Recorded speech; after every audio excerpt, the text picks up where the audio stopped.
Hey guys, what's up? Welcome back to my channel. Today's video is going to be a foundation wear test. If you guys caught my last video, I did this huge Sephora and Ulta haul, and for whatever reason, I was feeling it in my gut that I needed to pick up a whole bunch of different foundations to try, some older ones, some new ones. Actually, for the most part, I think there was really only one like super fresh new one, and it was this. This is the Catrice HD Liquid Coverage Foundation. Lasts up to 24 hours, mattifying skin effect. You get 1.01 fluid ounces. I paid $10.99 for this, and I believe right now, I don't know what day it's going to end, Ulta has Catrice for, was it buy one, get one half off?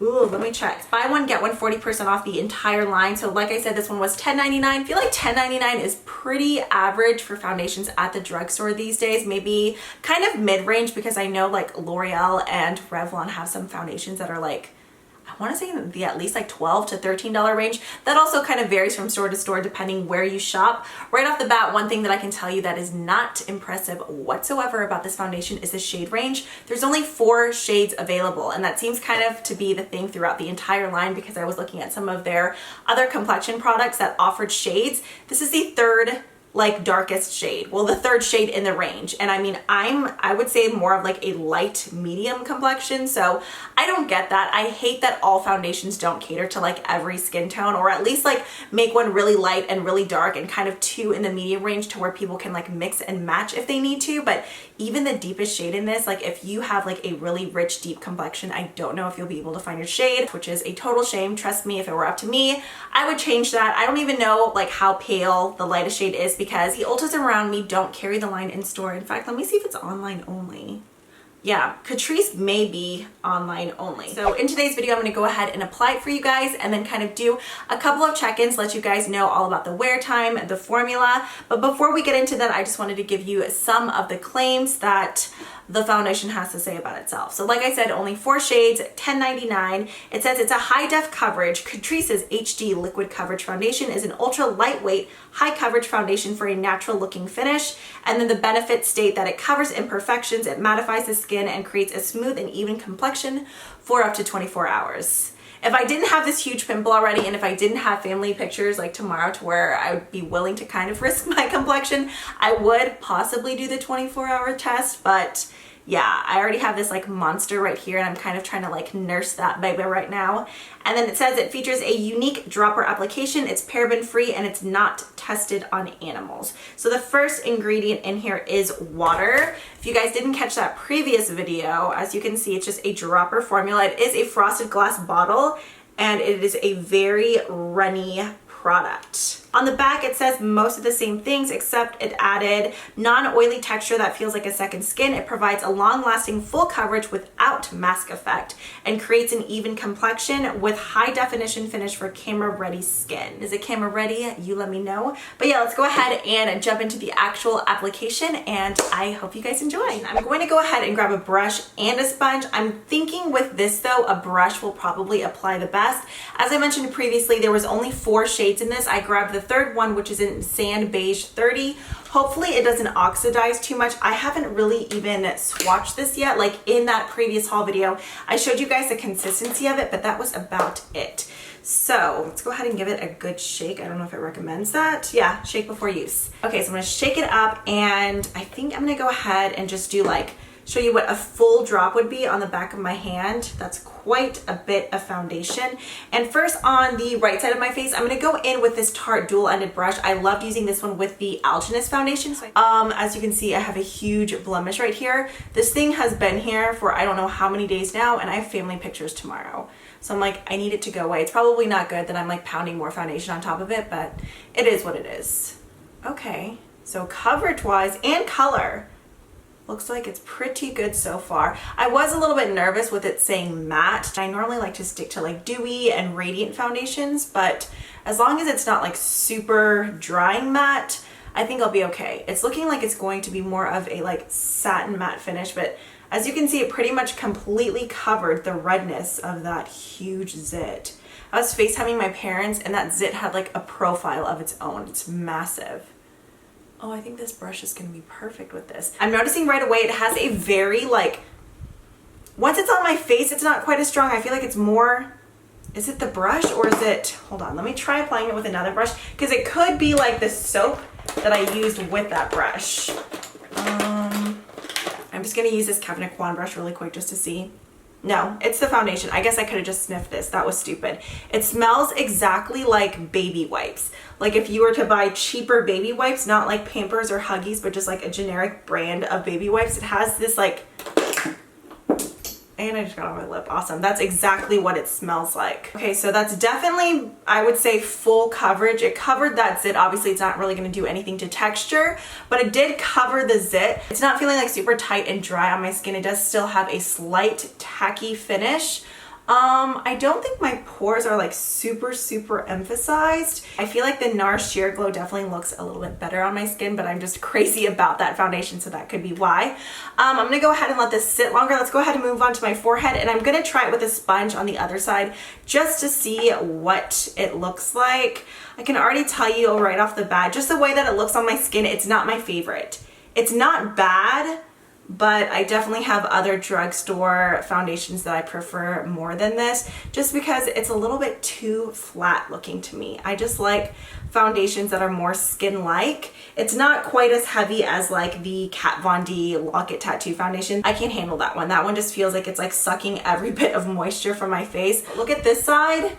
So you can see I have lots of freckles on this side and this like dark sunspot that is killing me. And then this side. Definitely full coverage, concealed the redness. So let's go ahead and see what it looks like with a sponge. This is just the sponge from Pure. I love this one. It came with that like dual-ended contour stick that they released a while ago.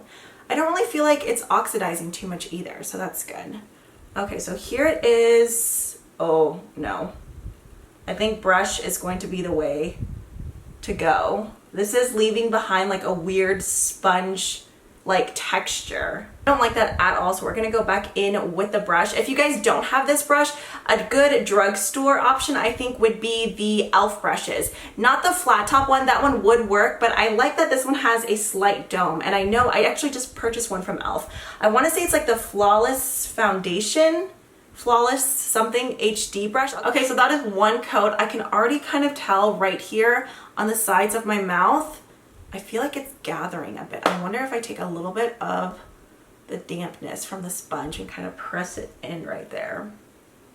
I feel like that helped a little bit, but I think it's definitely picking up on my smile lines, and I don't like that. As you can see, I went ahead and applied the rest of my makeup. I did go in and do some concealer. I used the Tarte Shape Tape under my eyes. I didn't have any problem blending that into the foundation.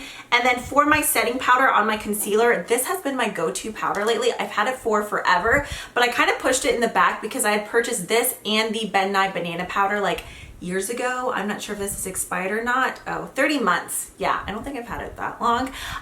So that lasts forever because you only need the tiniest bit of this, but this is the Cameo powder. The banana powder was like way too yellow for me, but I like this because it goes on like a translucent powder, but I feel like it gives me a touch of a brightening effect, which I love. So I applied this on my under eyes, and then I went ahead, which I know this is crazy. You're probably thinking, why would you add any more there? But remember earlier I said around my nose and the sides of my mouth, I felt like the like fine lines and texture were really emphasized. So I went ahead and just pressed some of this onto those areas with a dry beauty blender, and I felt like it kind of helped smooth it down a bit. So this is what the foundation looks like. Obviously I went ahead and did concealer, the powder, the bronzer, blush, and highlighter, and surprisingly I like it a lot more than what I thought I would. It's still not my favorite at the drugstore. I can't tell you much about the wear time. We are going to be testing it. It is currently 1:42 p.m. I don't know if we're going to be doing like multiple like periodical check-ins or just like one final check-in, just because Layden has a play date. I'm going to run some errands, but if I do have time, I will sit down before like the final check-in, but I'm going to try to wear it for at least, let's do like 7 to 8 hours because I feel like that's about typical wear time. But yeah, so this is what it looks like. I feel like once it finally set and once I added the products on top and set it with a setting mist, I feel like it has more of like a natural satin finish now rather than like a completely flat, like powdery looking matte look. So overall, like I said, we're still going to test the wear time, but if you're looking for something that has full coverage but is still really lightweight on the skin and you don't mind a matte finish, I think you'd really like this foundation. But for me, I definitely have other favorites at the drugstore formula-wise, just because for me personally, I always gravitate to something more luminous like the Infallible, even the Infallible Pro Matte. I just like the formula of that a little bit more, but I do think it's pretty on the skin. It's just not my favorite for my face and my skin. But yeah, I'm gonna go ahead and check in a couple of hours and let you guys know what it looks like. Whoa, y'all are like super zoomed in, but I feel like that's the point of the video. That way you can really see how the foundation wears. Plus, I've already taken my bra off for the night because I'm done. I'm retired, and trust me, y'all don't want to see that. Okay, so it is currently 8:45. I don't even remember what time it was when I first applied this. I want to say it was like 1:40. Final verdict, I feel like it stayed in place pretty well. I am noticing creasing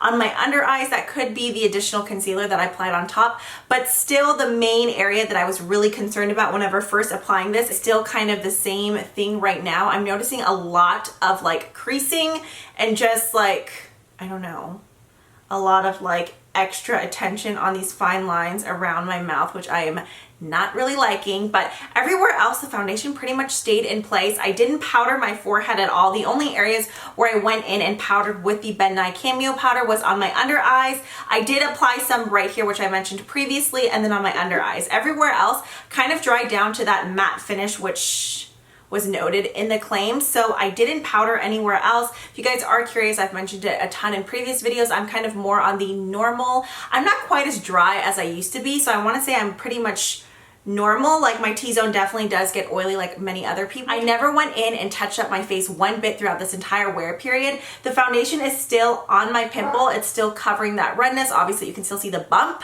but the actual like coverage of like canceling out the redness is still really good. So I mean, overall, the formula of the foundation, if you're into matte formulas, I think is excellent. Even if you have oily skin, I can't say if you're super, super oily, but if you're just kind of like a normal oily, I feel like that's kind of how my forehead and my nose is. And my chin, it stayed in place. I didn't have to touch up with powder one bit. There's not really any like cracking or creasing. It's just, if you have lots of fine lines, I would definitely skip this one because I do feel like it is settling into the fine lines. But everywhere else, it really stayed in place nice. If you're really, really dry, I don't think you're gonna be a fan, just because most people, if you have a really dry complexion, you tend to be like me and you like something more like dewy and luminous. But as I said, I would definitely wear the foundation again. $10.99, I don't think that's a bad price, especially since you're getting 0.01 fluid ounces more than what you typically get in other foundations. But the major downside is that the color range is awful. I hope you guys found this video helpful. Let me know which foundation you guys would like to see next. If you didn't catch that Ulta video, I'm gonna link it right here. Actually, I think I linked it earlier. But in that video, I showed the, what was it? The LA Girl Pro, LA Girl HD something foundation. And then I also bought this, which I know isn't new, but I've never used it before, so it's new to me. It's the Maybelline Dream Liquid Mousse Airbrush Finish. So yeah, that is it for this video. I hope you guys enjoyed. If you did, be sure to hit that thumbs up button. As always, thank you guys so much for watching, and I will catch you in the next one. Bye!